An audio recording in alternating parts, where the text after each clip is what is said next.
what I'm going to tell you is that when you talk about impaired vision, basically by definition, there are legal definitions of blindness, okay? Basically, impairment is visual acuity of 20/40 or worse when wearing corrective lenses. All right, in the state of North Carolina, your vision has to be 20/40 or better in order to get a driver's license. If you cannot correct to 20/40, or it's worse when you're wearing those corrective lenses, you cannot be licensed to drive. It always slayed me. My husband used to be in charge of the Bank of North Carolina, now Bank of America branches, and they had to put Braille on all the drive-through ATMs, and it just drove me crazy. Why? Because these people, well, I guess they could walk up there, but, well, true, but legally blind, by definition, is vision that is 20/200 or worse in the better eye, or a visual field deficit of 20 degrees or less in diameter, meaning that it can be 20/200 or worse, or you've got a visual field cut. And that is legal blindness, okay? What you're going to see is that people may not be legally blind, but have a definition of low vision. Worse than 20/60 in the better seeing eye. Now the other eye can be 20/200, but you consider low vision if you have vision of 20/60 in the better seeing eye.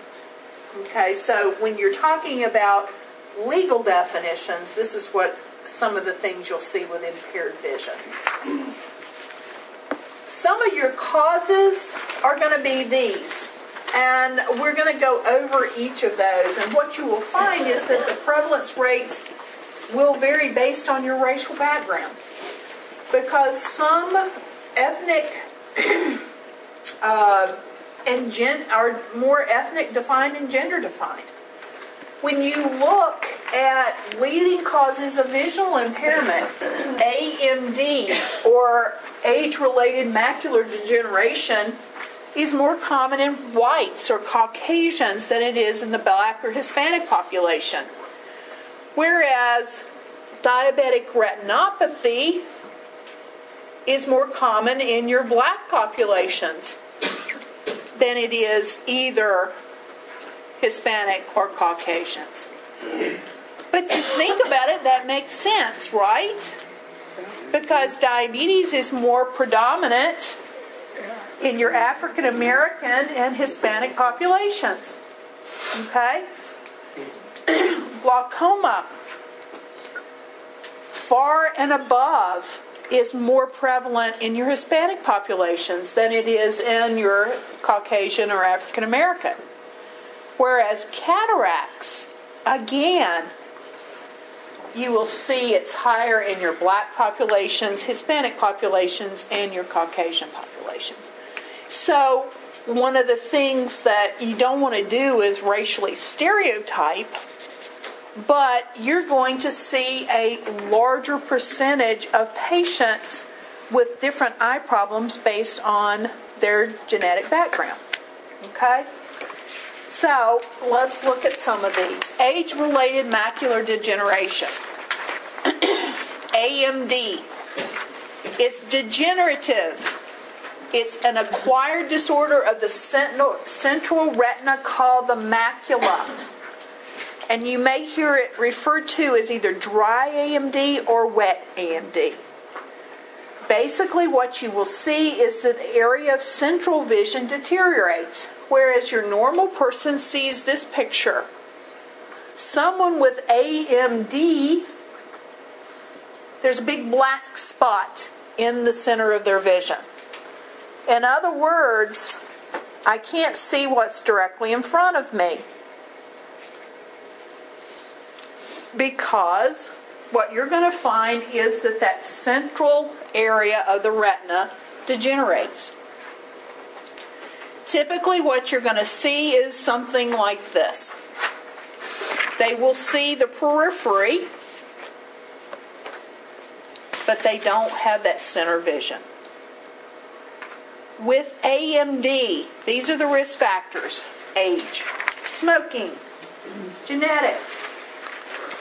If your mom or dad has AMD, the chance that you will develop that is greatly increased.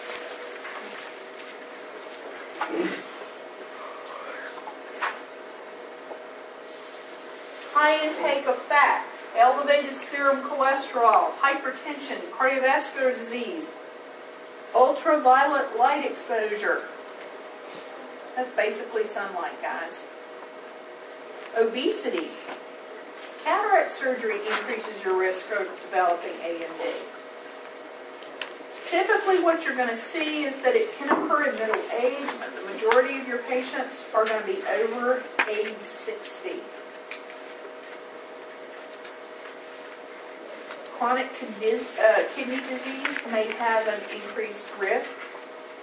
Seniors that are cognitively impaired are up to twice as likely to have age-related macular degeneration. Now, whether that cognitive impairment is due to their visual loss or the visual loss comes second, we don't know. Okay? Exudative or dry AMD. Basically what you see here is there's a gradual breakdown of the retinal pigments, and you have an accumulation of what we call drusen.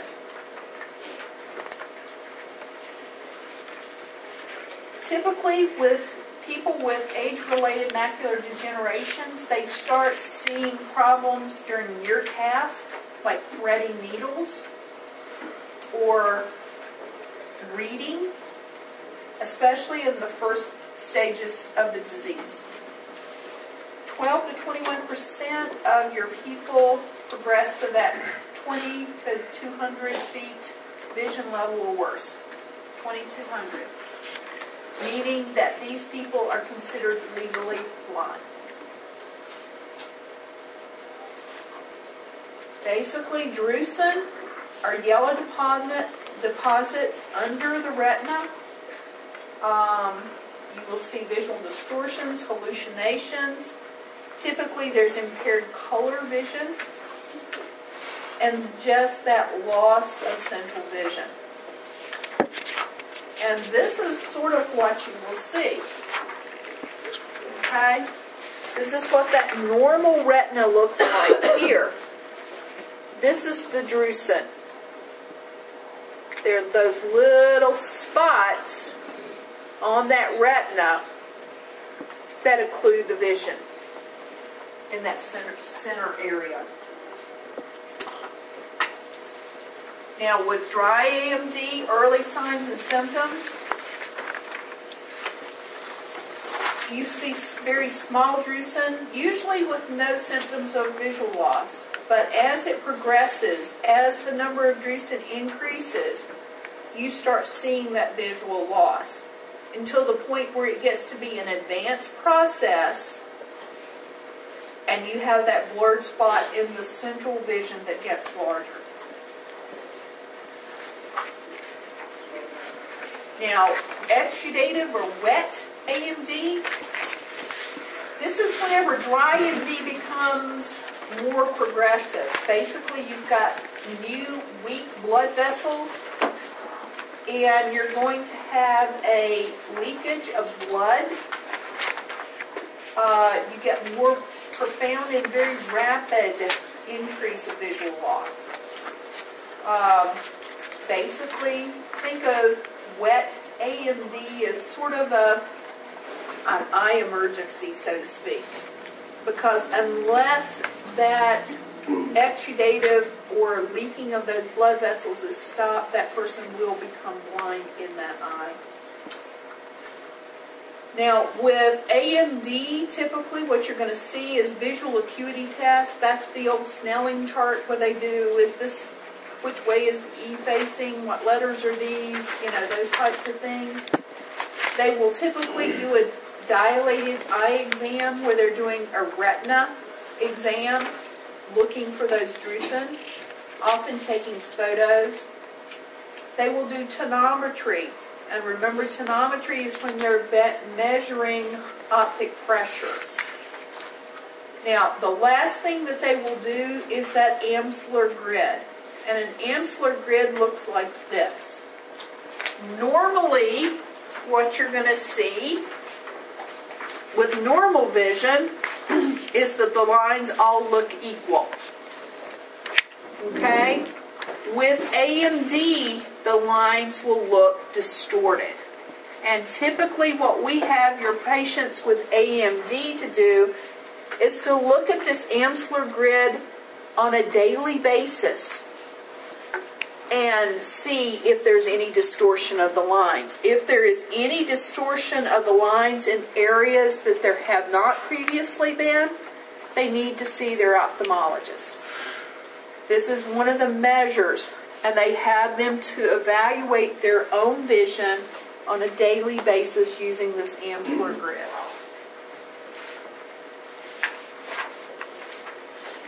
Now, with AMD, unfortunately, there's really not that much treatment. It is a degenerative disease process. There's no medication. One of the things that you'll find is that a lot of things I'm going to talk about is that there's no way to restore vision in these things. With AMD, basically what they will do is to evaluate these people every 6 months with an ophthalmology consult.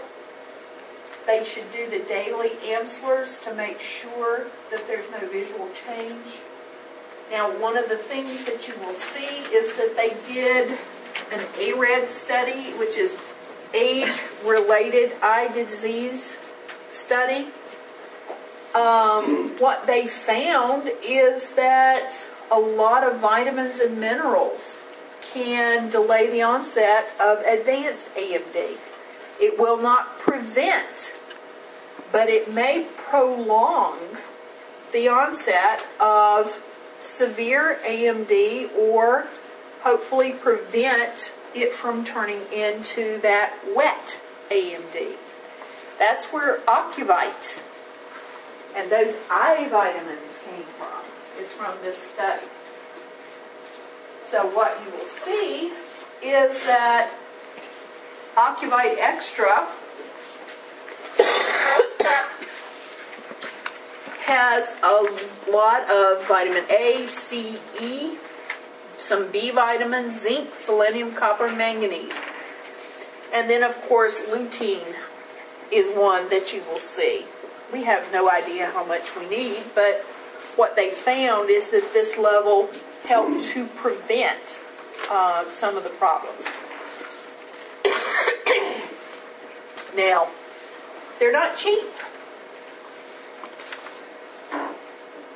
I mean, a bottle of Ocuvite will set you back $29, $30 if you get it at Sam's. It may be more expensive at Rite Aid, I have no clue. But what they're saying is that people that have shown that they're developing this may be able to delay onset of that process for a little bit if they take these ocular vitamins. My mother-in-law had AMD. My husband's ophthalmologist recommends that he take them because there is that familial link. There has not been a conclusive study that has shown that it will prevent, but, you know, $30 every 2 months, I'm willing to take the risk to prevent it. because what you do is you lose that center vision. Often what you will find is that used to be sort of interesting that whenever she was at a party, you know, you would see her talk to people, and she'd always look like, if I were talking to Jennifer, she would be looking like she was talking to Angela. That's because her center of vision is gone, and what I am seeing is out of the periphery. Okay? So that if I was talking to her, I knew to stand to the side. But what would happen is that people that would stand in front of her, they would think that she was being rude because she'd turn her head. And it's not because she was being rude, it's that she was trying to see them, because her center of vision is gone. Because if I'm facing you head on, I'm not seeing your face. So with AMD, it's loss of that center vision. They see the periphery, but they don't see the center. So to read a book, it was like this. Or to watch TV, it was like this. I love pickles. What are you putting on my cereal? Flax. It's good for you. It's got omega-3 and fiber. And he says, is this something you got from Oprah? You can tell how old this one is. Now it would be Dr. Oz. Okay. Now, treatment for wet AMD. Basically what they would do is they will use laser photocoagulation to basically laser those blood vessels at the back of the retina to keep them from leaking. What you also see them do sometimes is something that we call photodynamic therapy. And what those you will see, flip through here, laser photocoag, basically what you do is that scar tissue forms and it sears those blood vessels to keep them leaking from under the macula. Again, it does not restore vision, but it keeps it from getting worse. With dynamic therapy, this one is sort of cool, because what they use is a medication called verteporfin or Visudyne. This medicine is injected into the bloodstream, usually in a vein, and the drug is quickly absorbed in the abnormal blood vessels in the back of the eye. And what they do is they shoot a low-energy laser into the affected area of the eye for exactly 83 seconds. And what happens is that it activates the drug and produces a reaction that destroys the normal blood vessels. Well, I have given this medicine systemically. So what will happen if I'm exposed to bright sunlight or bright lights for the rest of the body? It can also destroy blood vessels in the dermis. So typically what you will see is that patients that have Visudyne therapy need to avoid direct sunlight or bright indoor light for 5 days following the therapy, because it can cause photocoagulation of the vessels in the skin.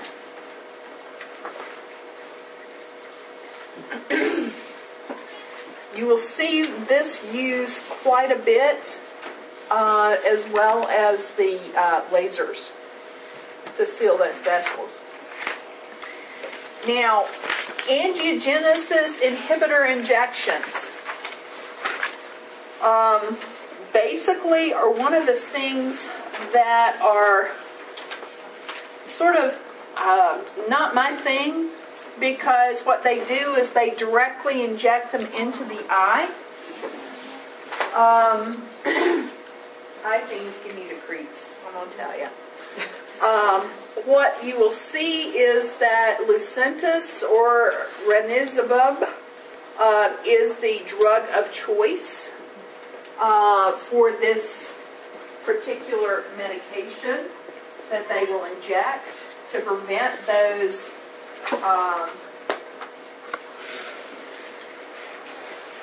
new vessels forming. Look at what I have got sort of listed underneath in the notes. It says Lucentis has been shown to stop, in many cases reverse, at least some vision loss in people with advanced AMD. Now, Lucentis costs more than $2,000 per treatment. Okay, Medicare will cover the injections under Part B, but the 20% copay still represents a significant expense. In other words, for every treatment, and there will be more than one, you're responsible for about $200, right? Okay? 400, yeah.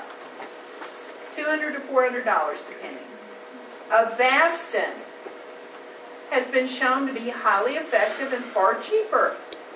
It only costs $200 to $400. But Avastin is only FDA approved, colon and other, called phacoemulsification. There should be an N on the end of that. I don't know what happened to it. It's Appard. Basically what they do is they remove that lens with ultrasound. Basically they take an ultrasound probe, put it on the lens, as while they've got suction going on, and what happens is that thing breaks up and you aspirate the particles out. Okay? A couple of things you have to remember with your patients that are undergoing cataract surgery. A couple of drugs that you want to avoid. Flomax, okay? One of the things you'll remember is that Flomax, or in other words, you will in just a week or so. Flomax is a medication that is given to men for benign prostatic hypertrophy, BPH. Typically, Flomax is given to women, not because we have prostate, but because you will see they have got kidney stones. And typically kidney stones, you give them Flomax to help keep those kidney stones flushed out. Other alpha-1 blockers can cause the same problem. Typically what you're going to see is that you will have a problem with what they call a floppy iris. Basically, you just need to let the doctor know that these patients are on these alpha-1 blockers or Flomax prior to the surgery, and there's a technique that they do that's a little different that makes sure that that lens stays in place. Whenever they do cataract surgery, you can do one or both eyes. Typically, they do not do both eyes at the same time. What you will see is they may do the eye that's worse, and then 4 to 6 weeks, or 4 to 8 weeks, or in my case, it was 2 weeks apart, they do the other eye. Basically, what you're going to see is that 92% achieve visual acuity of 20/40 or better without glasses after the surgery. It's done with topical anesthesia and monitored IV sedation. Okay, so that basically it's not done under general anesthesia. Because a good ophthalmologic surgeon can do this in less than 10 minutes from slit to closure. Typically what you're going to see, I worked with Surge Techs 1 year, and we did an eye center in Shelby. They would do 50 to 60 cataract surgeries a day in that one small center. I mean, it was tiny. But what you would see is they could do 50 to 60 of these surgeries, one right after the other, because the whole procedure takes less than 10 minutes. Okay, the prep and the time out and all of that is what takes so long. what you will see is that after that phacoemulsification of that lens, they will put in what we call an intraocular lens. And it's really sort of cool in that it's sort of folded up in this injector, and then whenever it's pushed out, it springs open so that you've got these two little horns on it. And they place these in the eye, and this is what acts as the lens after the surgery. Things that you have to worry about is that what you're going to see is that lens, until you get used to it, it sort of rotates a little bit. And sometimes you can catch the corner of it out of your vision. My daughter says I have freaky eyes because you can actually see the lens rotate sometimes in my eye. So if you want to see what that looks like, you can do that after class. Now, with cataract surgery, the majority of these are done as outpatients. Okay? So what you're going to see is that a lot of the teaching has already been done preoperatively. Typically what you're going to see is they go to a consult, and what you will find is that they will use several drops prior to the surgery. But after, what you need to focus on discharge teaching is continuing those eye drops. Okay? You're going to see them use corticosteroids and antibiotics and other types of drops in their eyes from probably about 4 to 6 weeks. Okay? Safety measures that you're going to teach. You're going to avoid activities that increase intraocular pressure. IOP is intraocular pressure. What do you think would elevate your IOP? Coughing. Bearing down. Bearing down. Valsalva, to have a bowel movement. Bending over. Lifting. Coughing. Vomiting. Okay? So we do not want these patients to do any of those. So if they're coughing, we're going to give them an antitussive. A little Robitussin. If they are feeling sick, we're not going to say you'll be all right in a minute. We're going to give them something to get rid of that nausea because we don't want them, because it will raise that IOP. Complications. These are the things that we need to teach them that you need to call the doctor immediately for. Pain not relieved with analgesics. And what analgesic do you think that they're going to give? They're going to give aspirin? No. Tylenol? Usually hydrocodone, if they are able to tolerate it. You want to make sure that there's no evidence of bleeding. And you want them to know that if you have any decreased vision, you need to come back. Typically with complications of cataract surgery, it's less than 1%. And guess who was in that less than 1%? Basically what happened is that whenever they did the phacoemulsification of my lens, one tiny little fragment got left behind. And so what happened was that as that fragment tried to move out my trabecular network, I developed acute narrow angle glaucoma because the flow of that humor was blocked. So what happened is that I had pain that was not relieved with analgesics. And my eye got red and started bulging. Okay? So here I am driving myself to South Charlotte. Okay. Putting down chicken filet nuggets because, of course, I hadn't had anything to eat because I was going from work. It was finals week. And so I get to the eye doctor. And, you know, how they do with the thing, they go ahead and do an IOP, intraocular pressure, with a tonometer. And I could see the look come on her face. I thought, oh, shit.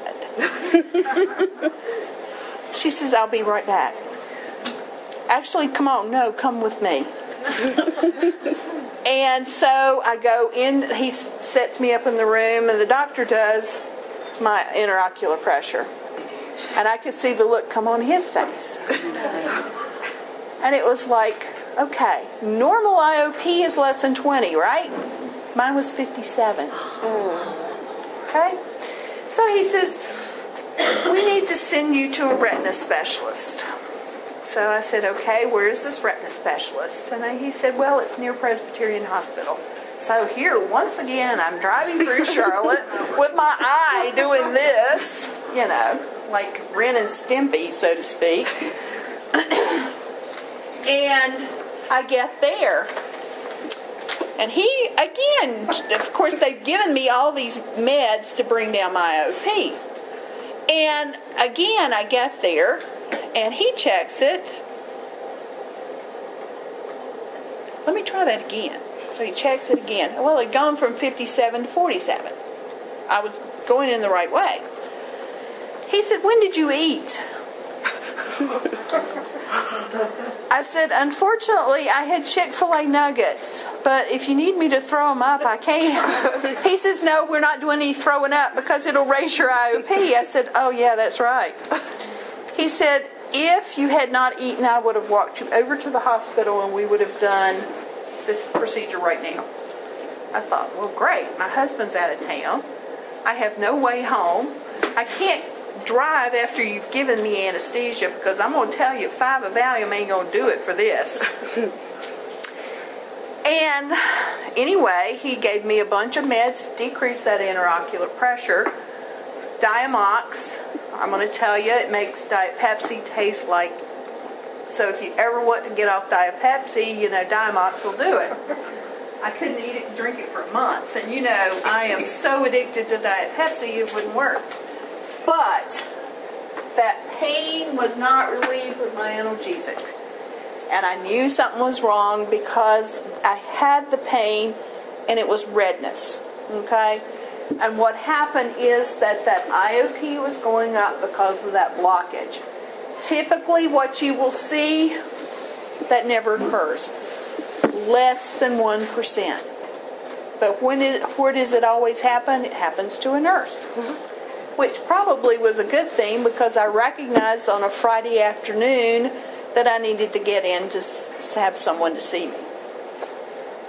All right, now, medications. You know me, I got to have a list. They give you all sorts of different meds and say, take this 3 times a day, take this 2 times a day, take this 3 times a day for 2 weeks and 4 weeks and 6 weeks and Lord knows.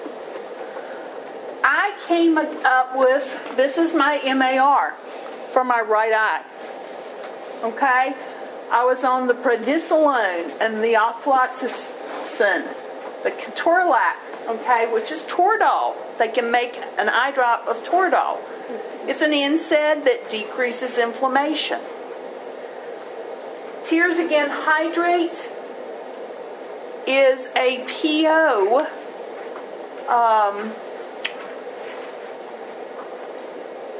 herbal nutraceutical medication. And then Sustain Ultra is a lubricant.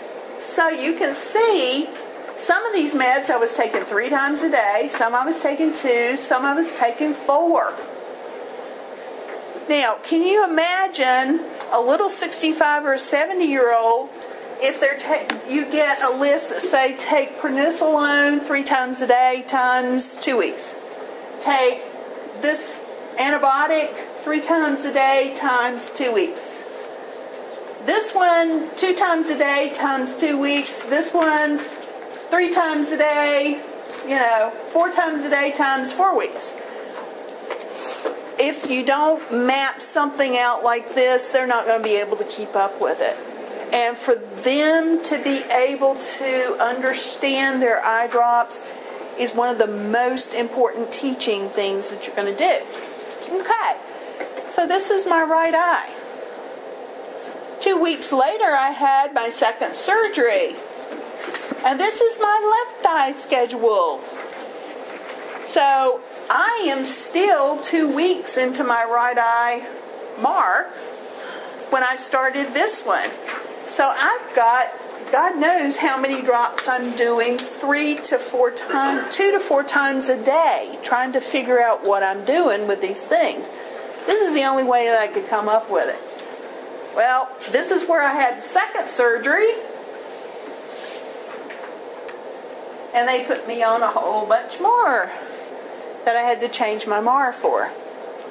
So, imagine these little old folks that can't have C to begin with, trying to read those labels and figuring out what eye drop goes into where at what time. So teaching is key.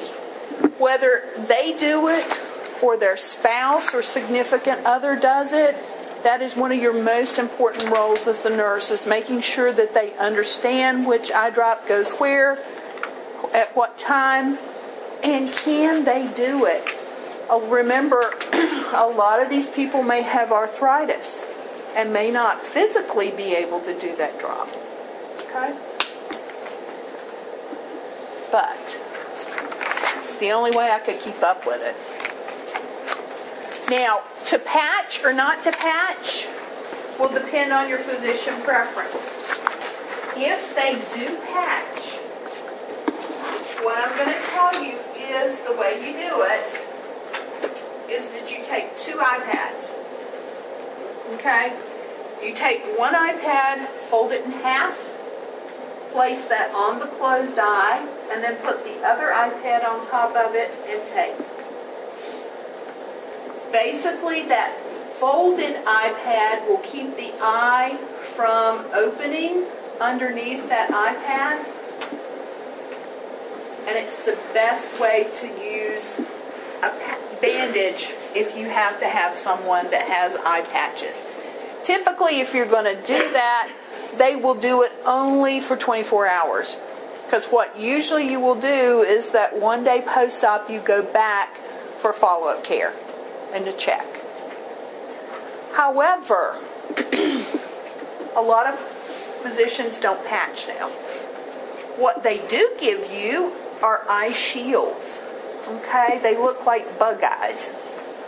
That it fits over your entire eye, and you take them on and you sleep in them at night. Because one of the things that you need to tell patients is that they should not touch their eye or rub their eyes for at least 3 weeks after surgery. Because rubbing those eyes not only increases risk of infection, but that actual rubbing increases intraocular pressure as well. Okay? So, question about cataracts. Most commonly surgery that we do in the United States, outpatient surgery, drops, drops, drops, drops, drops. Okay? Glaucoma. It's a group of ocular diseases that increase intraocular pressure.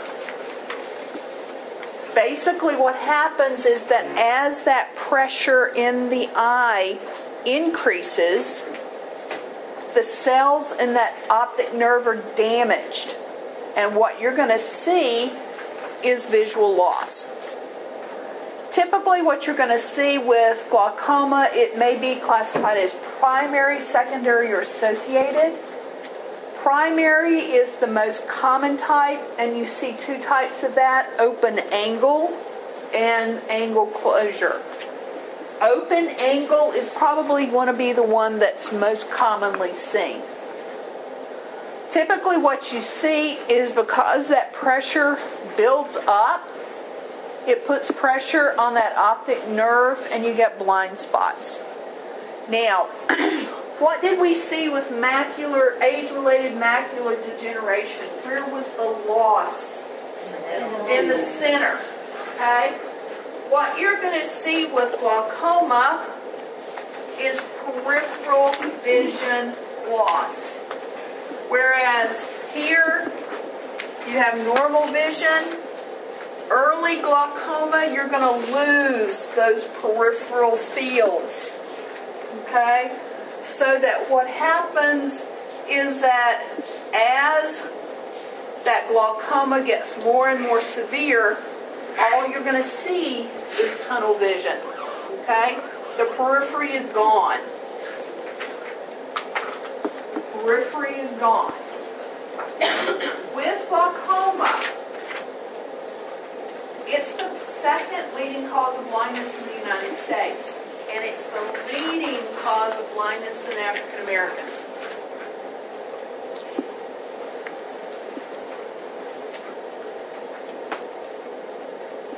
Remember, interocular pressure, normal is about 10 to 21.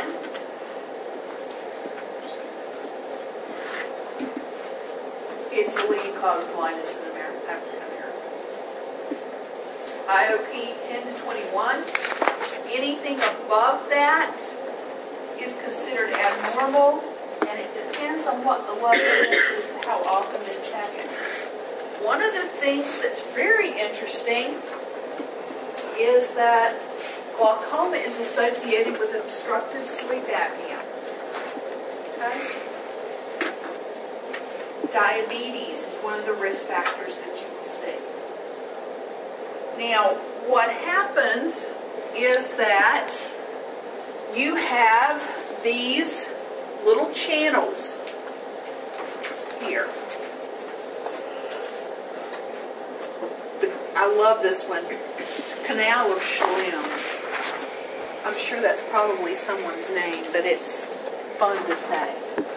And the trabecular network.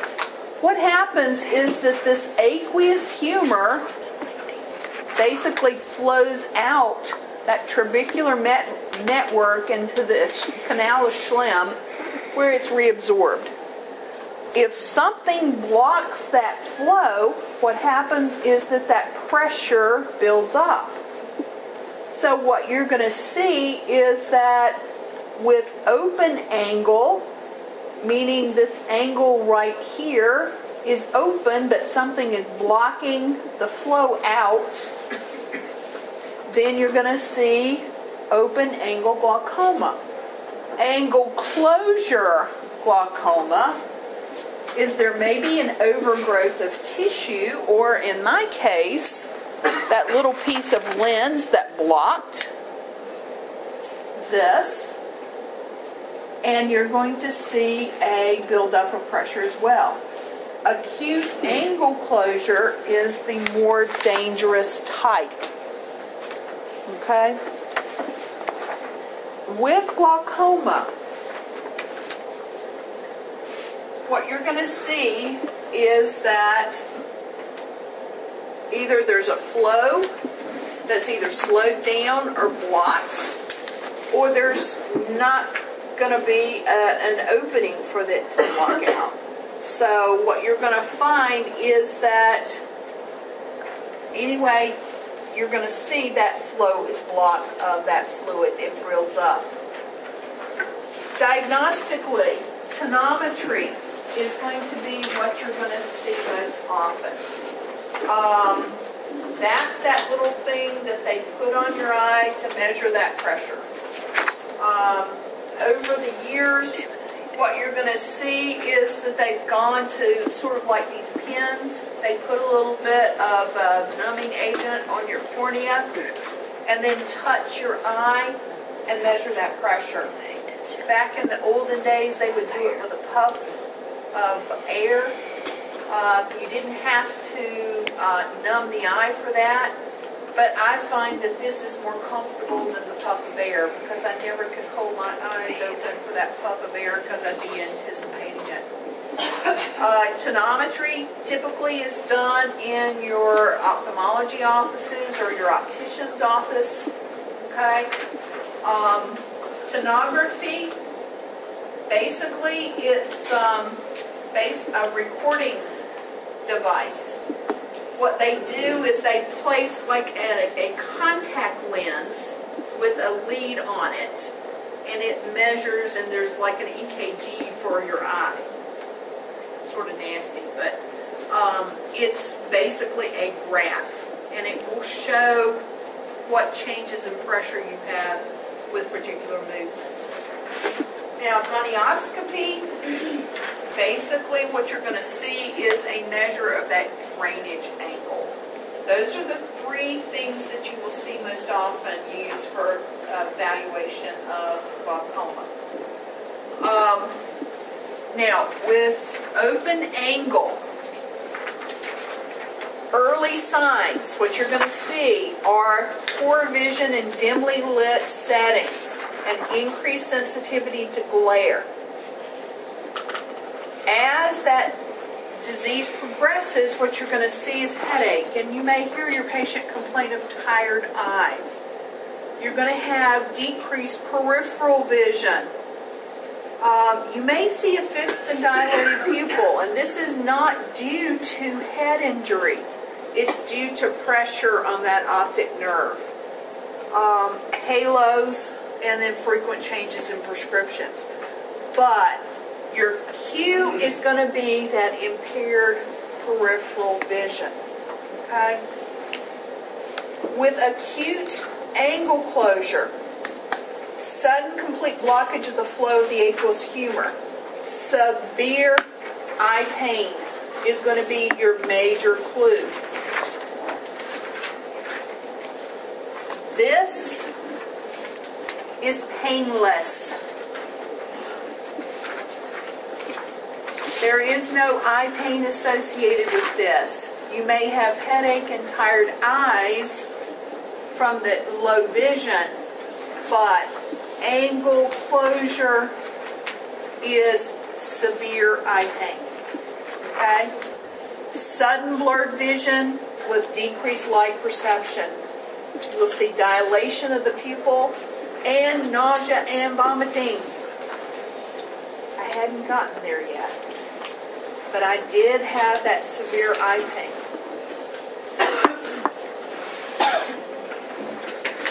This is considered an ophthalmologic emergency, because if that increased IOP is not relieved, this patient can go blind from that sudden increase in pressure.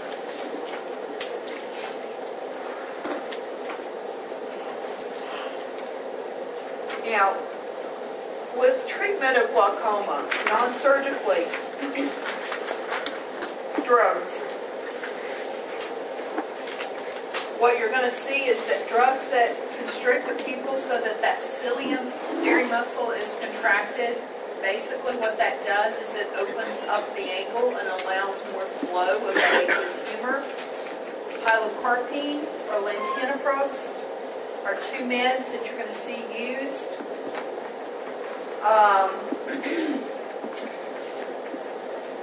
Drugs that are going to reduce the production of aqueous humor, beta blockers. Thymolol, your anhydrase carbonic anhydrase inhibitors, the acetazolamide, that's the Bumex or the Diamox. Osmotic drugs, mannitol.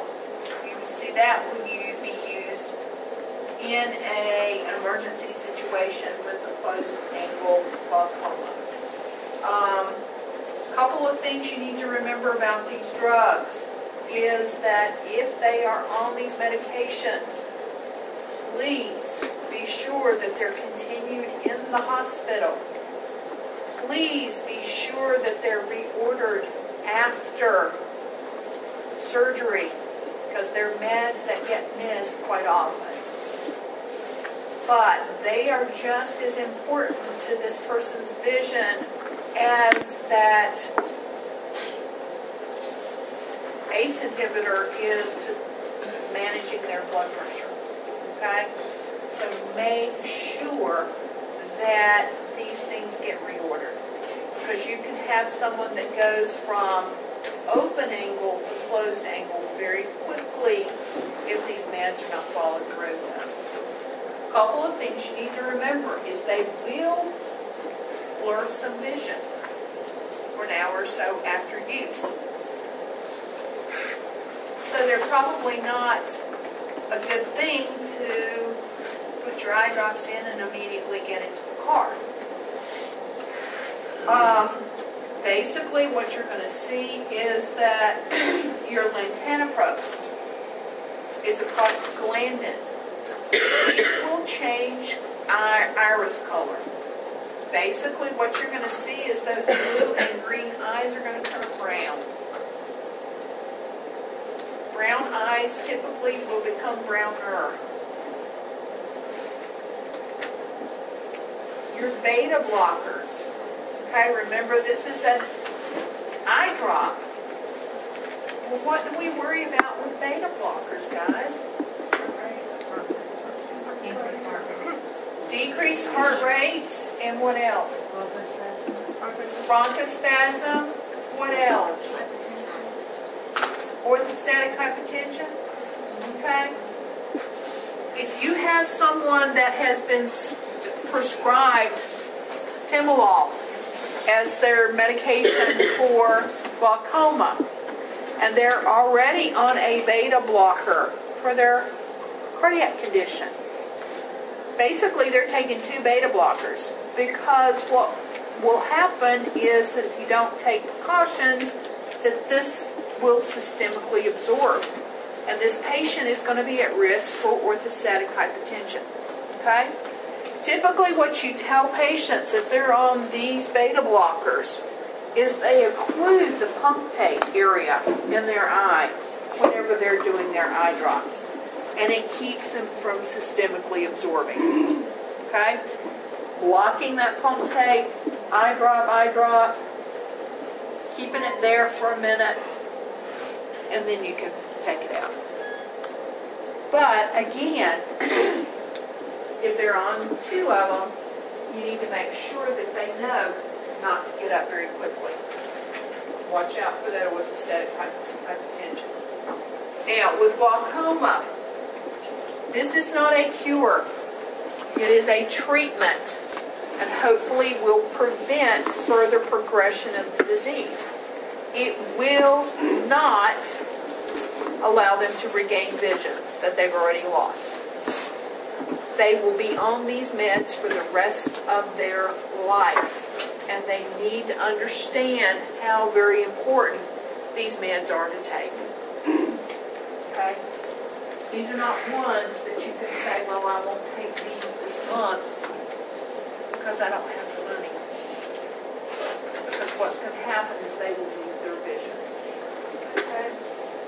But the thing is that, you know, sometimes what you will find is that, for example, if you're taking medication for hypertension and you've had bad headaches, the headaches go away and you feel better. Well, some people stop taking them because, well, I no longer have hypertension, I'm cured. But the thing is that what you find with a lot of these glaucoma meds is they can't see immediate benefits.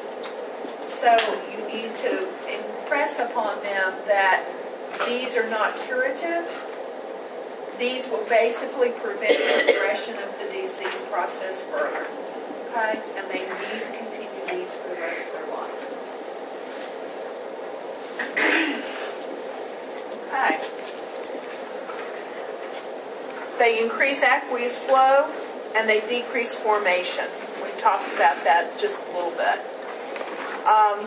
With these meds, it can take up to 8 weeks for them to achieve peak effect. So if they keep, I've been on these drugs for 2 weeks and nothing's happened. Well, 2 months may be more likely, though you may not see effects. Prostaglandins, we talked a little bit about, but one of the things that you need to remember with those prostaglandins, you may see burning or stinging with that medication and blurred vision. Typically, they are given at night.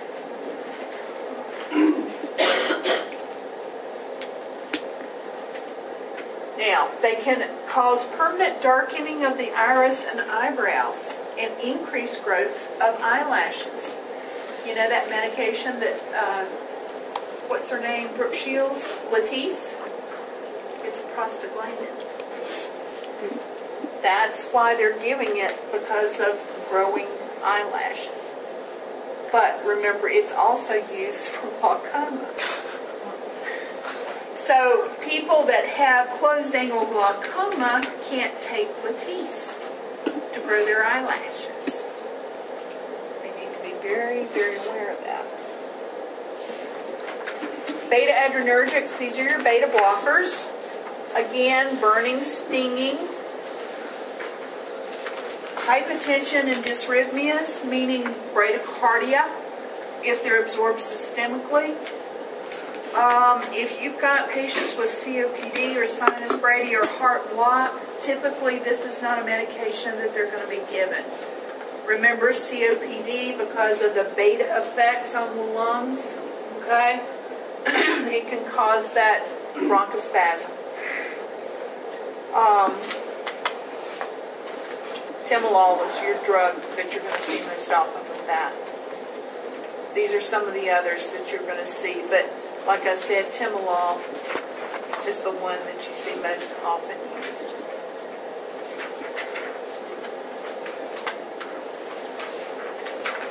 Adrenergic agonists, basically they decrease production of the aqueous humor and increase absorption. One of the things that you will see on all of your over-the-counter medications, do not use if you have glaucoma, okay? That is because what you're going to see is those meds that contain pseudoephedrine and phenylephrine will accentuate side effects, and they can cause that open-angle glaucoma to become closed-angle. So one of the things that you need to teach your patients that have glaucoma is that every medication that you take, whether it's prescribed or over the counter, should be run by the pharmacist or your physician prior to taking it, okay? Because it can cause problems with your eye and vision.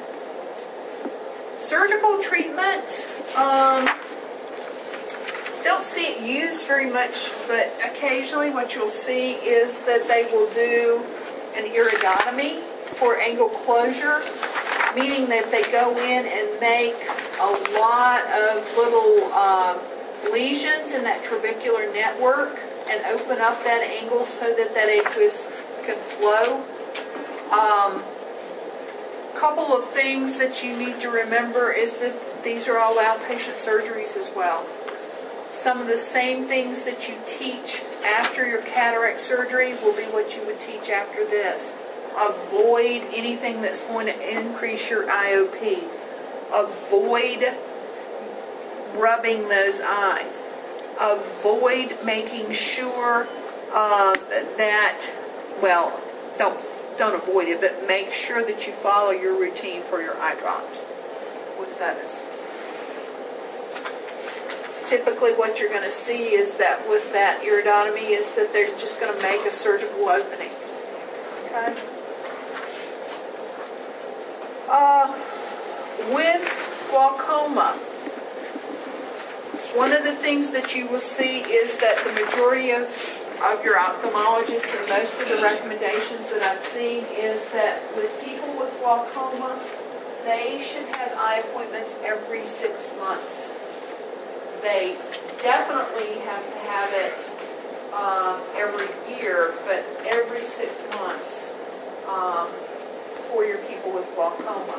Whereas typically an ophthalmology exam is every 2 to 4 years for age 40 to 64. every 1 to 2 years for 65 and older. People with glaucoma should be checked every 6. And they should have their intraocular pressure checked at each one of those exams. Questions about glaucoma? All right, with that one, just remember meds for life.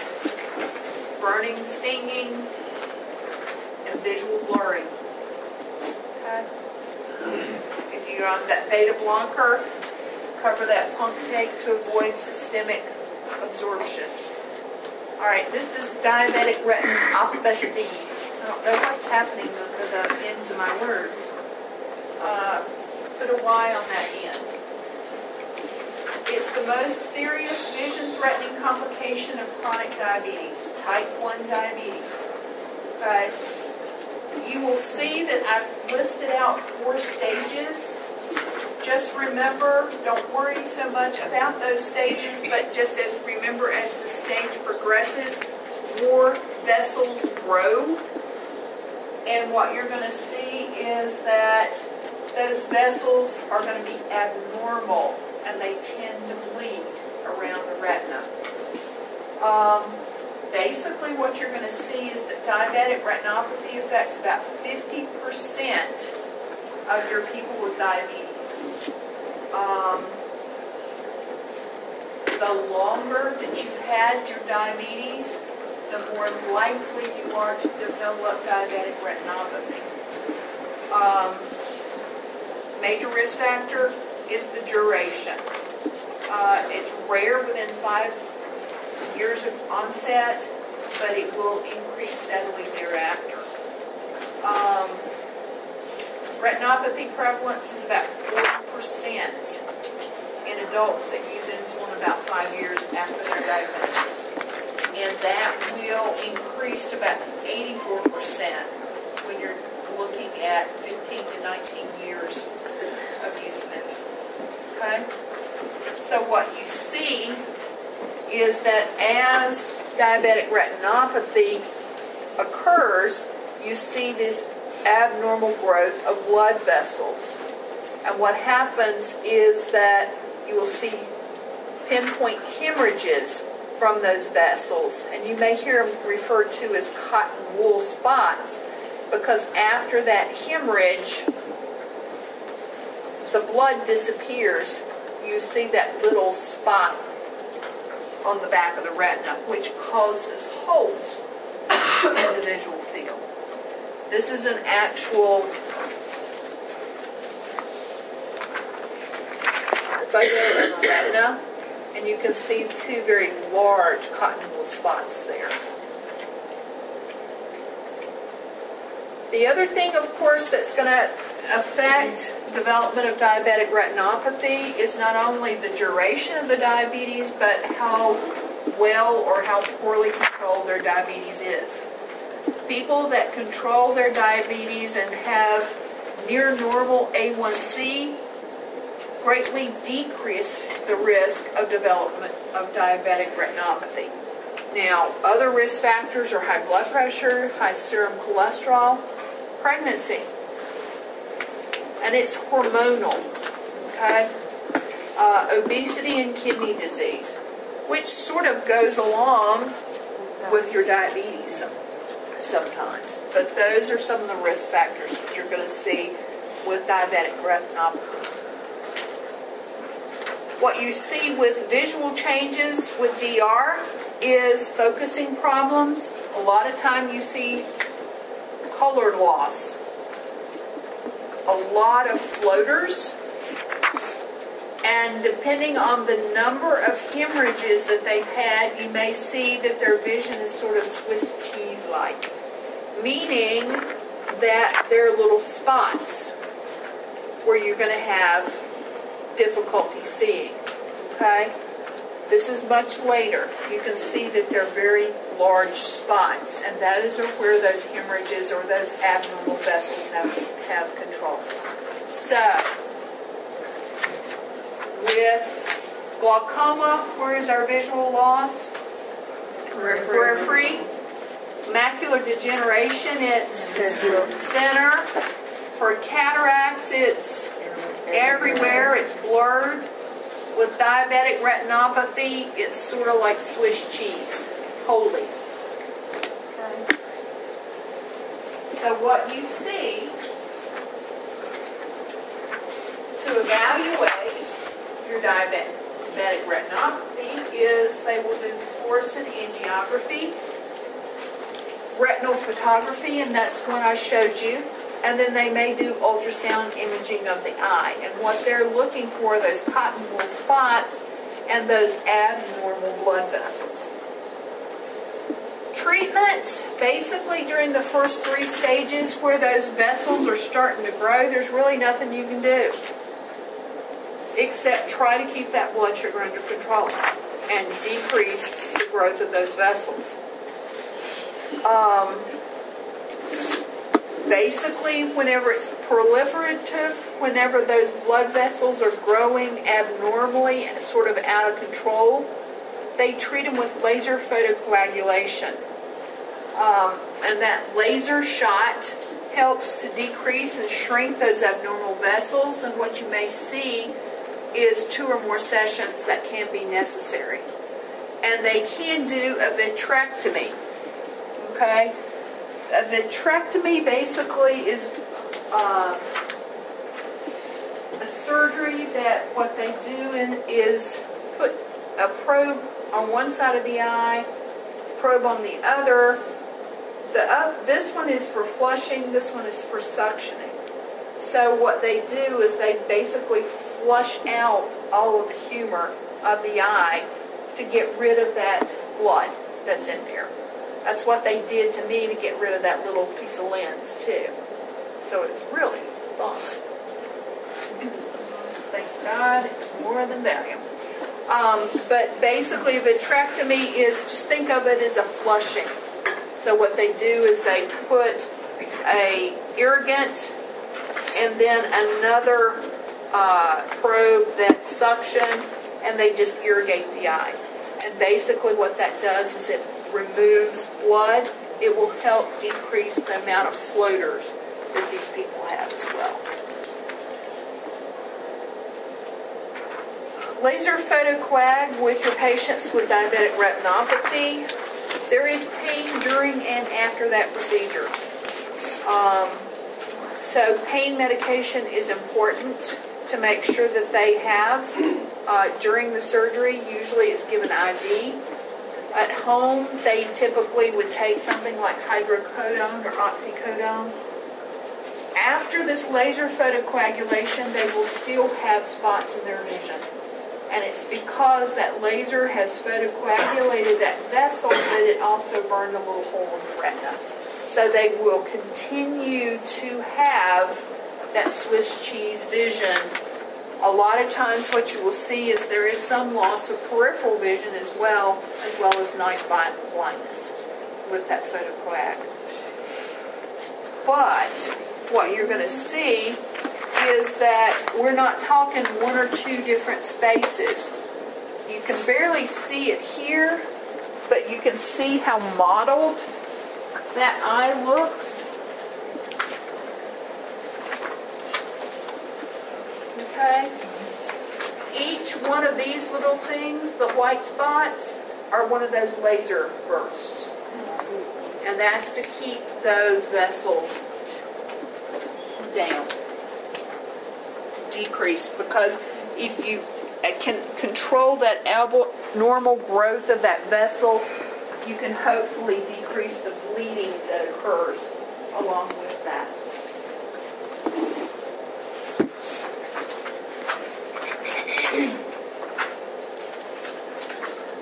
Questions about diabetic retinopathy? Okay, eye injuries. We'll just plow through this and be done with it. Corneal abrasions. Basically, you've got a superficial epithelium. The cornea is disrupted in some way. Contact lenses, eyelashes, foreign bodies like dirt, fingernails often cause it. It's very painful, but it heals very quickly. Any of you ever had a corneal abrasion? Okay. It's extremely painful. Typically what you will see with corneal abrasion, photophobia, meaning fear of light. The light is your lights are very, eyes are very light sensitive, and you see copious tearing. Okay, meaning that it just pours from that eye injury. A lot of times dirt from wind or particles get in there to cause that. Burns to the eye can be caused by heat, radiation, explosions, chemicals. Common products that cause burns are ammonia, products that contain lye, acid from car batteries, etc. The most common cause that I've seen is that people are using like Drano, clogged drain, and they're not following the instructions that says do not plunge after you put the Drano in, because it can cause an explosion. Eye pain, decreased vision, redness. Basically, one of the things that you're going to want to do is to irrigate against the inner aspect of the eyelid to avoid direct contact with the corneal surface. Meaning that what we're going to do is to flush this way so that we don't continue to have that material flushed over the eye. Basically, plain water or normal saline is the best thing that you can do to make sure that the eye is flushed. With penetrating trauma, metal, flakes, glass, gunshots, arrows, knives, basically, typically what you're going to see, pain, complete or partial visual loss, bleeding, or protrusion of the eye contents. This is one of the key things I want you to remember. If something is sticking out of the eye, do not try to remove it. You want to immobilize that object, okay? And that might be by just putting a bandage around it to keep it from moving. You're going to protect that eye, and you're going to patch the eye. Now, let me ask you a question. What happens when I move this eye? What happens to this eye? So what might I want to do to decrease the movement of this object? Patch both eyes. Okay? And it may mean that you indicate some way, this is the one with the object in it. Okay? But you want to patch both eyes to make sure that there's decreased movement of that eye. Blunt trauma. Someone gets hit with a fist or a softball or basketball or dodgeball or whatever. Usually those are sports injuries or motor vehicle accidents. Typically what you're going to see, pain, redness, and edema. Remember with shaken baby syndrome, we saw retinal hemorrhage, okay? With blunt trauma, you typically do not see retinal hemorrhage unless it's a very violent shaking, okay? That is one of the reasons why that retinal hemorrhage is one of the diagnostic things that you see for shaken baby. One of the things we're going to do is place that patient in semi-Fowler's and protect that eye with a patch. Just be aware that because of swelling, they may not be able to see very well into that eye. Now, one of the things that I'll tell you is that facial bone fractures, okay, Lefort 1 is basically here. Lefort 2 involves some of the orbit. Lefort 3, basically you will see more of the zygomatic arch as well as the bottom of the orbit. We are seeing more and more and more of these because of airbag deployment, okay? That's why those of us that are old, that were taught 10 and 2, we don't do that anymore. We want 3 and 9 or 4 and 8. Because if you 10 and 2 and that airbag deploys, this is what happens. And this is what happens. Okay? It's bad enough that the airbag hits you, but to be stuck in your eye with your thumb is not what you want to see. Typically what you will find is that, especially little Fort 3s, they have to have surgical repair because they will have an orbit that will not be stable and the eye falls out. So what you will find is that these people usually will go for surgery for repair of those. Okay, retinal detachments. Don't worry about those tights. But what I do want you to remember are these. The signs and symptoms are they're sudden and painless. What you often see with a retinal detachment is bright flashes of light, floating dark spots, or it's like a curtain has been pulled, either side to side or up and down. And you can see partially below the pulled curtain, but not above. It's painless. Okay, remember acute angle glaucoma is painful. This is painless. What happens is that the retina actually detaches from the back of the eye. And typically it may be due to bleeding or it can be due to trauma. So the reason you get that pulled curtain is because there's no vision that's being seen on the back, that portion of the retina. Here you can see that's the retina that has been pulled from the back of the globe of the eye. Now, basically what they do to treat these, chirotherapy. It's sort of like taking a cold laser and just sort of packing it back up. Okay? And that may work for some people. But if you have patients that have multiple retinal detachments, typically what they will do is a scleral buckle or gas bubble or pneumatic retinopathy. Okay? Those are fairly significant eye surgeries. Post-operatively, we're going to see eye patches and shields. Nausea and pain are common. However, we want to report sudden increase in pain or pain occurring with nausea, which can be signs of what? That increased intraocular pressure due to angle closure glaucoma. We're going to avoid any activities that increase IOP. But what you're going to see is that with a scleral buckle, basically what they do is they sew this band. It's like a rubber band. It's silicone out on the outside of your eye. And it's really sort of fun if you see someone that's had a scleral buckle, lift up their eyelid and have them look down because you can actually see the silicone band. Basically what this does is it keeps that retina from detaching again.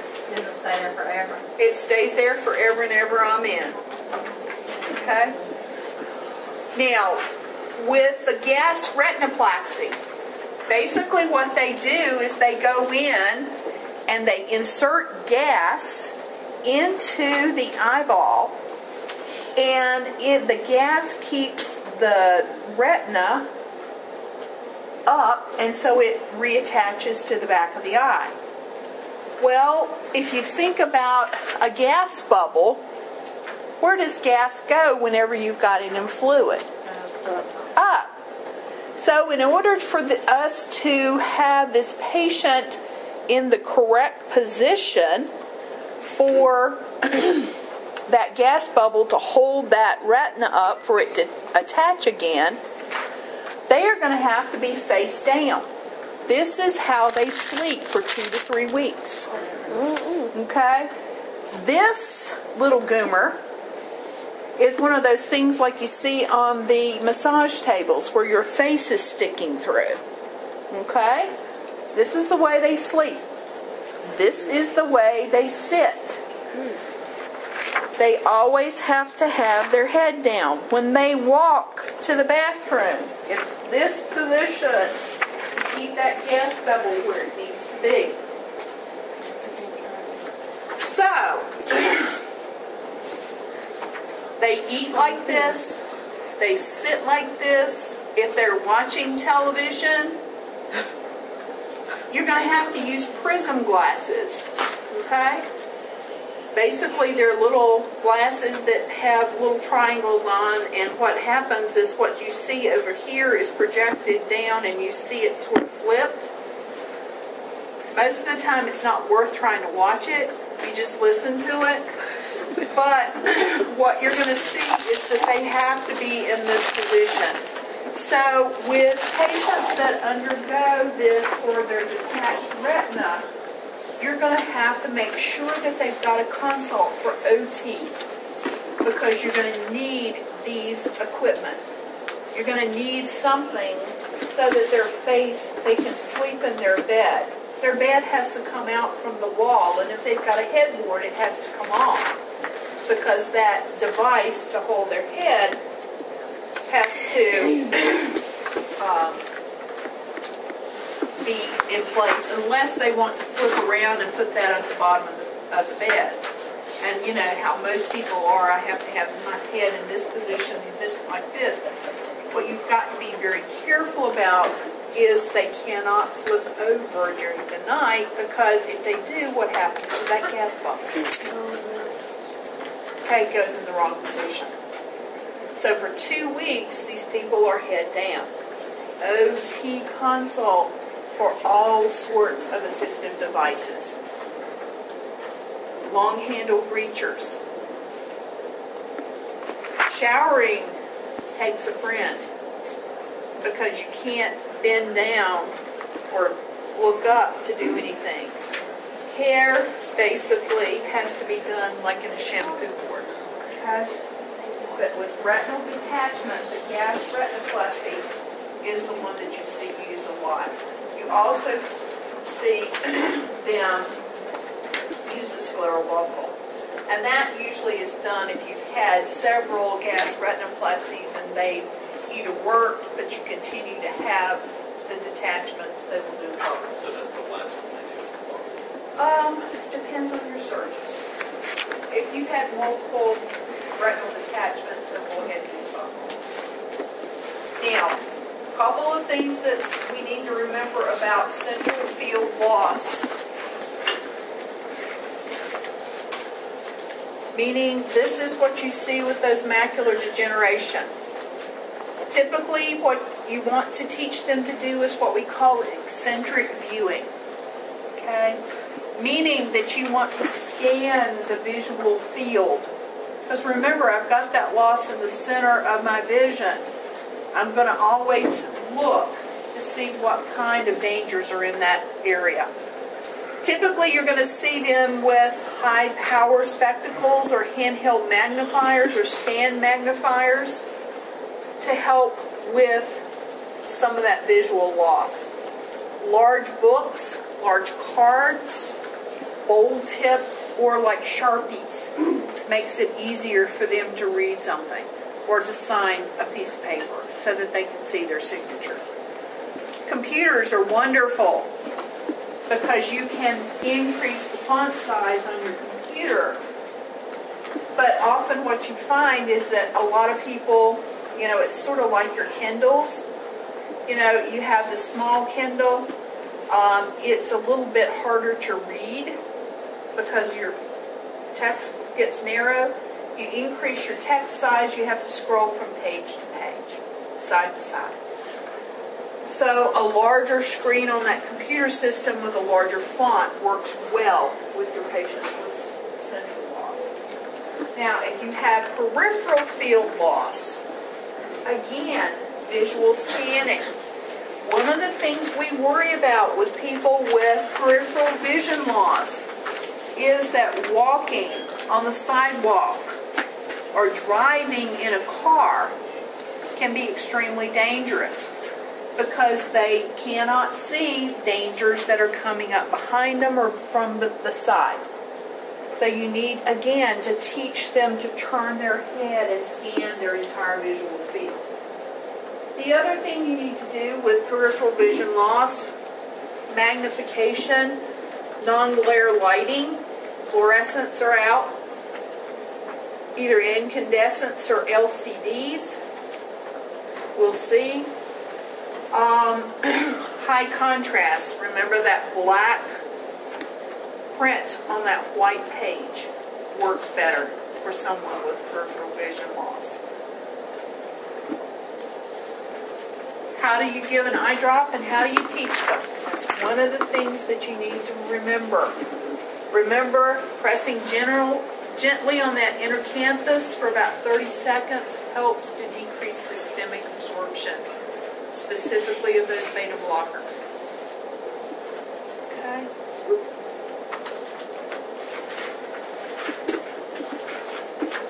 Client education.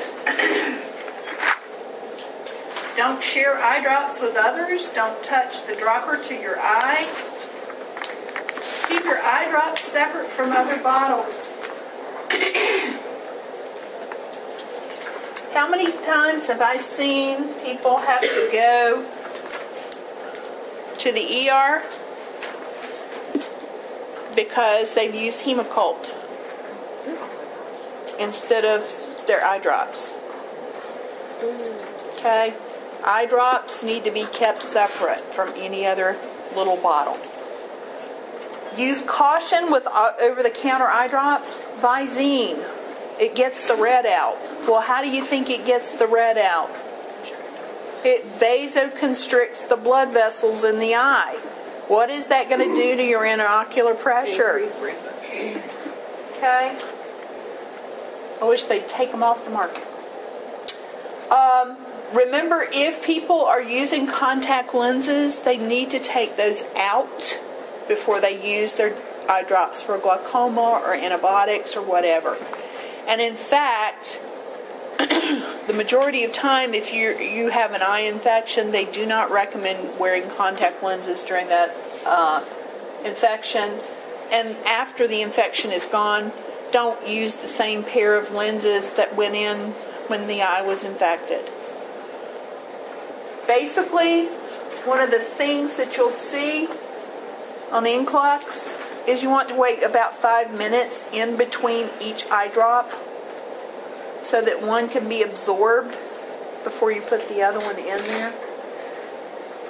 Okay?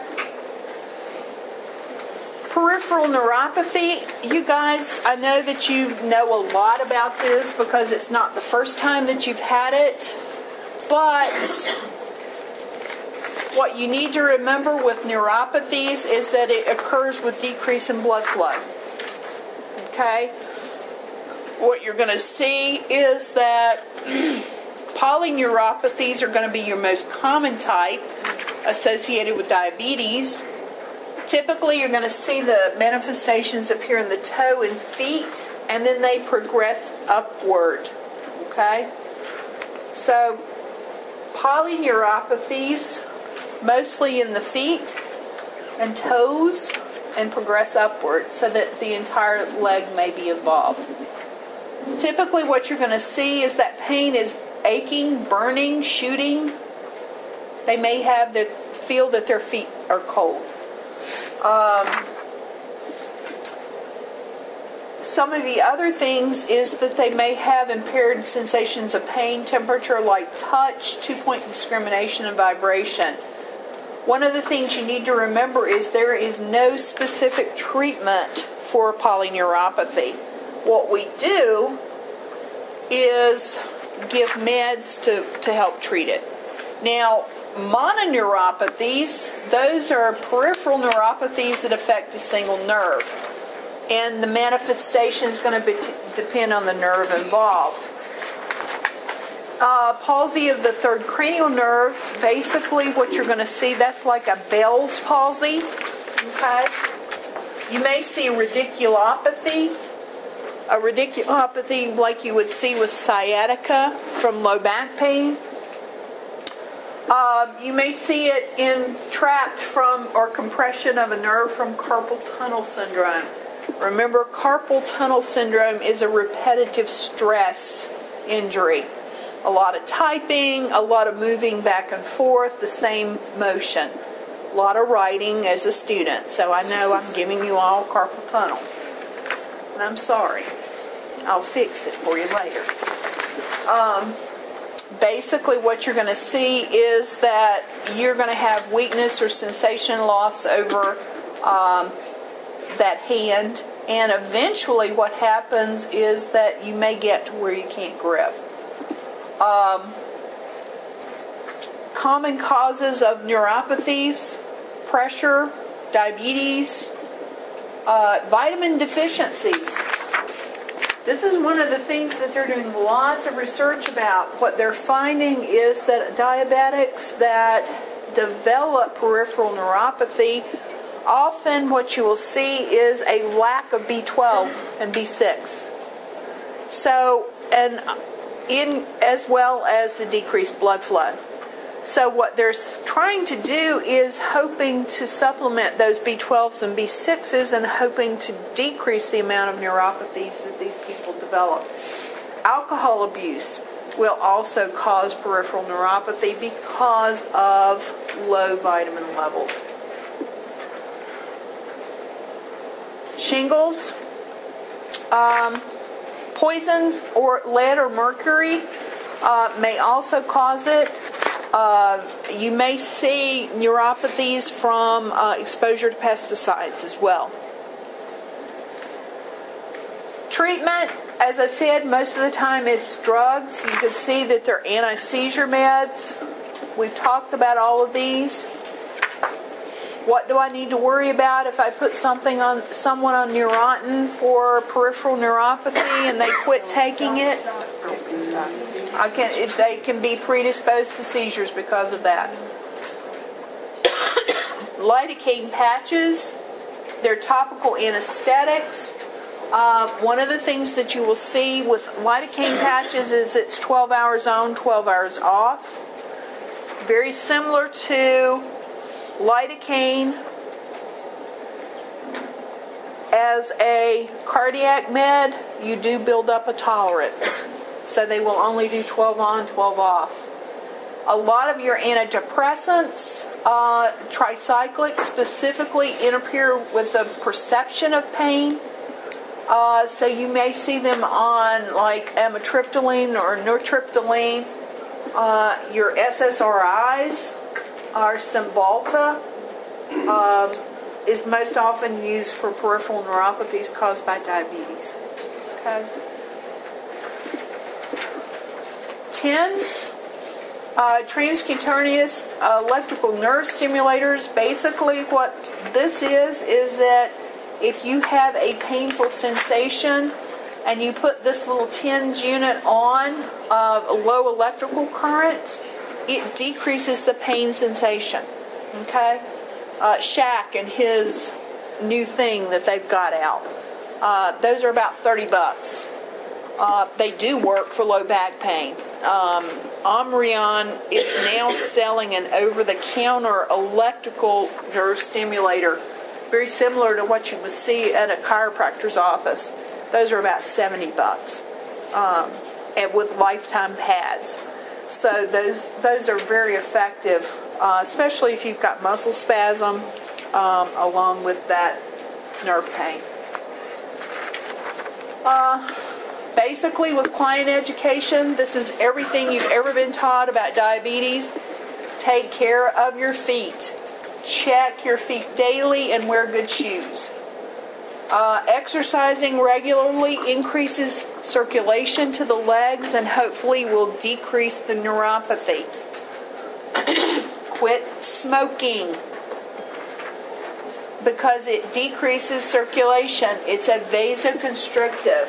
Make sure you get adequate vitamins and minerals, and you may need to supplement those Bs. Again, prolonged pressure. Don't cross your legs. Don't lean on your elbows. And if you have diabetes, make sure your blood sugar is under control. And if you don't have diabetes, make sure your A1C is checked to make sure you're not developing it. All right. That's the end.